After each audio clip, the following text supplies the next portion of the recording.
Hello, Belinda, my beautiful would-be daughter-in-law. How are you getting along with the wedding plans? I hope it's not that stressful. You know, back in my day, the entire female populace of a family would be fully involved in all the wedding plans, especially the mother-in-law-to-be. It's what makes the event memorable, you know. But things have changed now, obviously. In a bad way. Oh, can you not see my texts? Talk to me, Belinda. Oh, hey, Sarah. So sorry I took a minute there. I had to be sure my eyes weren't playing tricks on me. Since when am I your beautiful daughter-in-law? We both know you loathe me, so why the pretense? Oh, come on, Belinda. You don't have to be so childish about everything all the time. Besides, I'd have to do it eventually, right? Since my stupid son won't budge, I have to accept his ugly fiancé. I don't need your pity parade right now, Sarah. I'm way too busy getting ready for my wedding. Oh, don't call it pity. I'd say it's more of… how do I put this nicely? Oh, yes. Making light of an already horrible situation. Huh? If it were up to me, I'd have had Dre dump your ugly ass the very night he proposed marriage to you. But he just wouldn't see reason. Can you imagine that my only son threatened to go no contact and elope with you? You!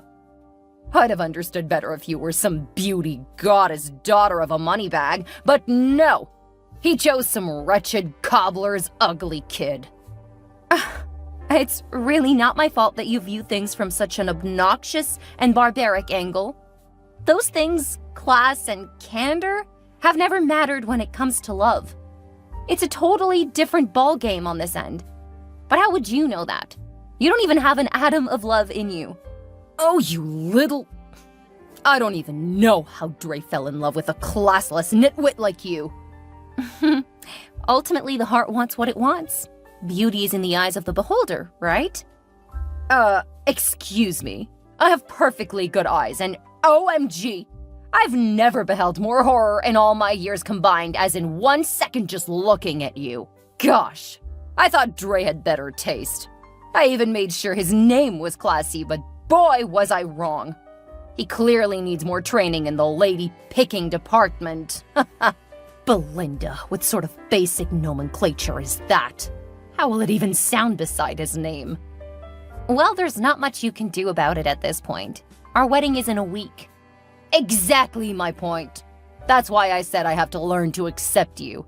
You might need a little polishing here and there afterward, though. But that can't be so much of a nightmare now, can it? I guess not. Even though I don't really think I need it. As a matter of fact, I'm in the dress shop right now. Dress shop? Why? A little birdie told me something horrible happened to that hideous piece of rag you wanted to wear for the wedding. Huh. Somehow I knew you had a hand in that ruin. You burnt my wedding dress. I had to, okay? Jeez, for real, though. Orange for a wedding? Who even does that? Ew. That was my grandmother's wedding dress, Sarah. It has been passed down from mother to child for years now. I should have been next to wear that dress, but you've ruined everything now. You should be thanking me, Belinda. That dress is extremely old-fashioned and out of tune with the Raven times. How was I going to bring my business associates and my beautiful daughters to a wedding party where the bride is wearing an orange wedding dress? Burnt orange, for that matter. I had to stop by the dress shop and pick up a befitting wedding dress for you. I really do not need your help with this, Sarah. You've done enough as it is. Just stay out of my business. On top of all your bad and ugly traits, you're also ungrateful. I can't even deal with this any longer. That's fine by me because I was going to uninvite you from the wedding anyway. The fact that you burnt my dress alone is a sign of bad luck. Having you at the wedding will be like intentionally smearing an entire serving of sour luck on my marriage. I don't want to see you anywhere near the wedding venue. Not if Dre has anything to say about it. I think we've reached a common ground on this one. None of us want you at our wedding. Stay out! What? So you guys really kicked me off your invite list. Mom? Don't call me your mother when you will not stand up for me or regard me as you should, Dre. Why on earth did I receive an email saying I was no longer invited to the wedding? What does it mean for my reservation to be cancelled? And who on earth is Marahi Ventures? Marahi is our event planner. Wait, you also did not use the planner I picked out for the wedding? What is wrong with you? Belinda was really uncomfortable having anything to do with you as regards to our wedding. And it is her big day, of course, so I had to give in to her demands. The email you received simply means all arrangements previously made to host you have either been totally cancelled or given to someone else. And you are in support of this? I can't say much about your actions recently. You keep trying to frustrate Belinda and make her lose her mind. She endured all your taunts and rants for this long because I begged her to.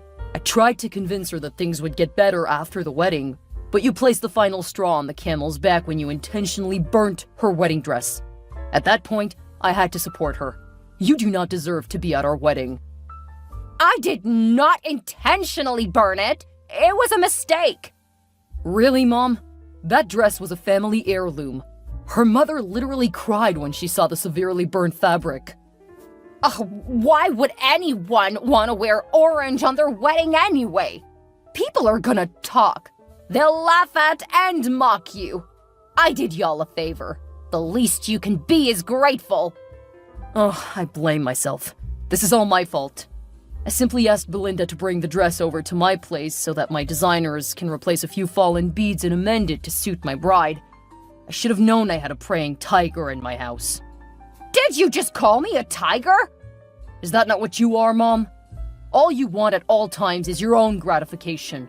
You never care how others feel about your actions. Okay, I'm sorry. I shouldn't have done what I did, okay? I always thought I knew what I was doing. I just wanted to make a better life for you, son. However, I clearly suck at it. Is there anything I can do to make things better? Yes, 2 things, even. First, call Belinda and apologize for what you did, and second, stay away from my wedding. I thought you'd be a smart little boy and see reason with your mother, but since you've chosen to be stubborn, I'm giving you an ultimatum right now. What ultimatum? I've gotten a new, beautiful, classy bride for you. Huh? I need you to dump that stupid Belinda and marry the one I have chosen for you.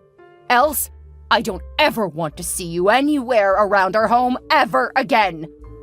What? I'm not going to do that. I love Belinda. She's the one I want to be with. Take it or leave it. You are trying me, Dre.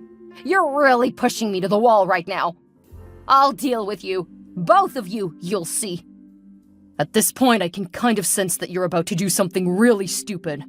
I might have to give the bouncers at the gate your picture so that they can stop you from coming into our wedding venue. You wouldn't dare. Watch me. I can't believe I'm doing this right now, but I could have sworn I saw someone who looks like you right from my dressing room window. Only she's wearing all black, from head to toe, like a stealth ninja. That can't be you, I'm sure. Oh, but it is me.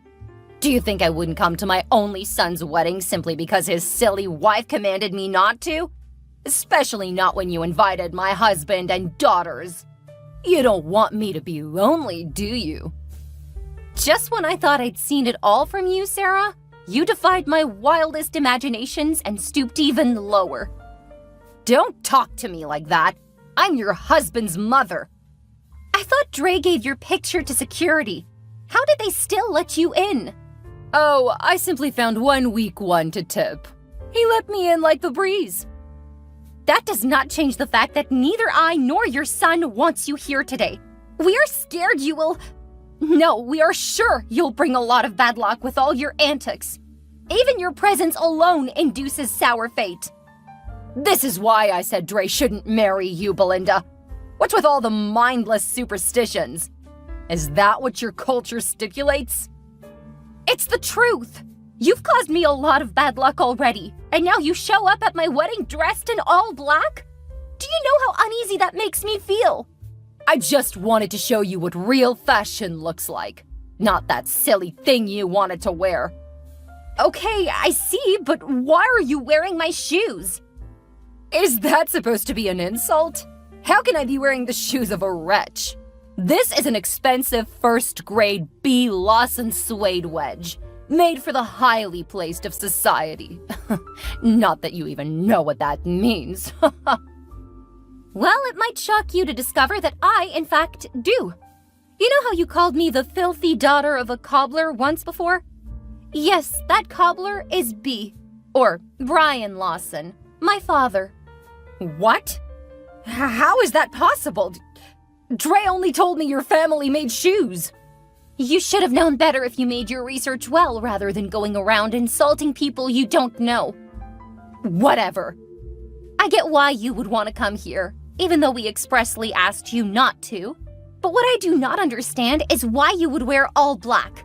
Everyone will clearly see that you were not invited because all the guests were specifically asked to wear gold. I'm mourning. Huh? Today is the day my son dies. He's getting married to a classless nobody who will not bring him any good luck in life at all. What? That's really disrespectful. How can you even say a thing like that? I don't care how you feel about it. I am mourning my failure as a mother. I do not expect you to understand this, but the fact that after all I have invested in that silly boy, all he could repay me with was shame and a disgraceful marriage is disheartening. I am pained, but even in my pain I have decided to come around. The least I can do is watch his death take place. I honestly do not like how you sound or the things you're saying. This is not a funeral. It's a wedding. I cannot have you ruining my big day. You need to leave right now. I won't. This is my son's wedding, and I have the right to be here. I'll get security to kick you out of here if you don't leave on your own accord. You cannot chase me away, Belinda. You can't. You know what? As a matter of fact, why don't you stay? You'll definitely get what's coming. But don't say I didn't warn you. I am totally disappointed in you, Dre. Your wife uninvited me from the wedding list, and you said nothing. Today she commanded me, your mother, to leave your wedding venue, and you said nothing. Now everyone is looking at me funny. They won't even touch or interact with me, and the caterers won't even serve me any food. Even your father would not talk to me. Still, you're not doing anything about it. Excuse me, who is this, please? Oh, will you stop that rubbish right now? I'm telling you that I'm confused and you're asking me who I am? I am your mother, Dre. I should be the spotlight of the day. Everyone should adore me, not treat me with disgust. Today I don't know who you are, Mrs. Whittaker. Mrs. Whittaker? That was exactly what your father said. Why do I feel like I'm in a parallel universe right now? Everything feels so strange. I'm wearing the most expensive and aesthetically appealing dress in this hall. Everyone should be drooling over me. Why are you acting like you don't know me? Because I don't. And I cannot control how people see or relate to you. Take the mic this instant. Tell the people to stop looking at me funny. They've made me so uncomfortable that I had to hide in the bathroom to text you. It's not my fault they're looking at you funny. You brought this upon yourself. How? Gosh, Miss Whittaker, you always claim to be so smart and so right all the time. Yet I have to spell even this out for you? You wore black to a wedding. How do you expect the people to react to you? With hugs and kisses? I still don't understand. In Belinda's culture, it is considered bad luck to wear black to a wedding, because this is supposed to be a celebration, and black symbolizes sorrow and mourning, especially of a woman who has just lost her husband. What? Why didn't anyone tell me? You all wanted me to get embarrassed, didn't you? We didn't even know you were coming. It's not our fault that you must always outdo everyone else. The least you could have done is follow the dress code, since you already knew what it was, but no! Sarah Whittaker must always do the most. I didn't know! I just wanted to look dashing for my son's wedding. Now I know that's a lie. I saw all the horrible texts you sent to my wife on her wedding day. And the crazy thing is, you're even wearing one of her shoes. How much lower can you stoop? She told me that already. I get that she's rich. You both don't have to rub it in. I guess you like her now that you know who she is, right? It's too late now. I just wanted to prove a point, okay? I get that you wanted to take all the shine away from her, and I'm glad it backfired quickly. And FYI, the color of your dress gets even worse if your husband is still alive. It is considered a declaration of your desire to have him lose his life. OMG, is that why he refused to talk to me? You just declared yourself a widow. That's very funny, actually. I don't think Dad will be laughing at all, though. Oh, no, that's not what I intended to do. Well, tell that to your husband. Have you seen what you've caused? I knew you were nothing but bad luck. Are you happy now? I don't understand you, Sarah. I've been married to your son for 1 week now. We've been out of town on our honeymoon.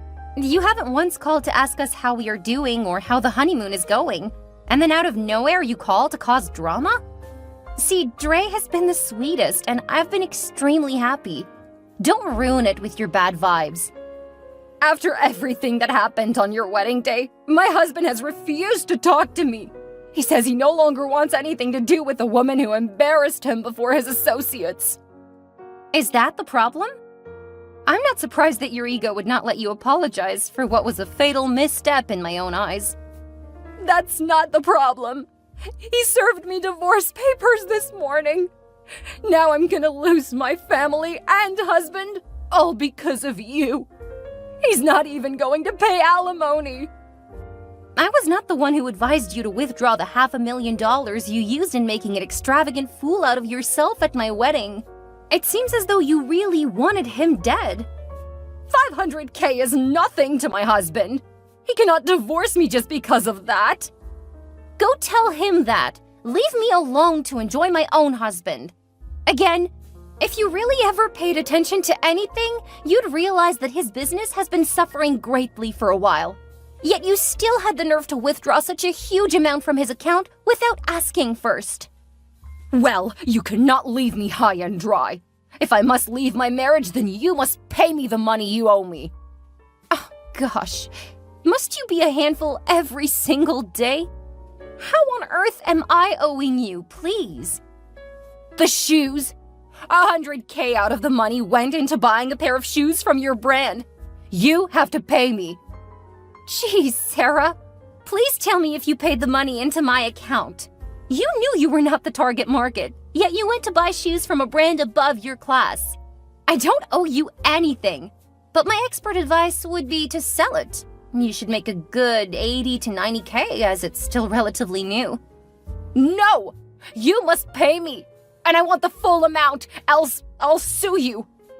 Sue? I'd love to see you try, Mom. Dre?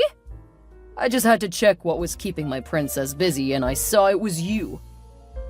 My son, you will help Mommy now, won't you? Stay away from all of us, Miss Sarah. We've had enough of your drama. You embarrassed us in front of Belinda's entire family. You saw it. Her family almost refused to collect the dowry because of your disrespectful behavior. Now you want to trouble us even more? No, it's not like that, Dre. I just... You don't have to explain anything. You must learn to endure the consequences of your actions. Divorcing Dad is one, and the fact that you will never again set sights on my wife and me, or even any of your grandchildren, is another. Dre, you cannot do this to me! Have a nice life. Do you know what happened next? You guessed it. Sarah's life took a sharp turn for the worse after her ill-fated attempts at ruining Dre's wedding. Now, without any money or a place to stay, she had no option but to return to her parents' house in the countryside. She knew she would not have the commensurate luxury she was used to in her husband's house, but she was met with far worse. Her parents were now aged and frail, so she had to pick up menial jobs here and there to help support them in the absence of the usual allowance from their ex-in-laws. This, of course, was not something she was used to, so she struggled with the very idea of working. In the meantime, Dre and Belinda went on to build a harmonious life together. They started a family and had children, and their love only grew stronger. As the years passed, they inherited their parents' businesses and became highly successful, amassing wealth and prosperity. Sarah's downfall served as a stark contrast to her sons and daughter-in-law's thriving and fulfilling lives, highlighting the consequences of her relentless interference and negativity.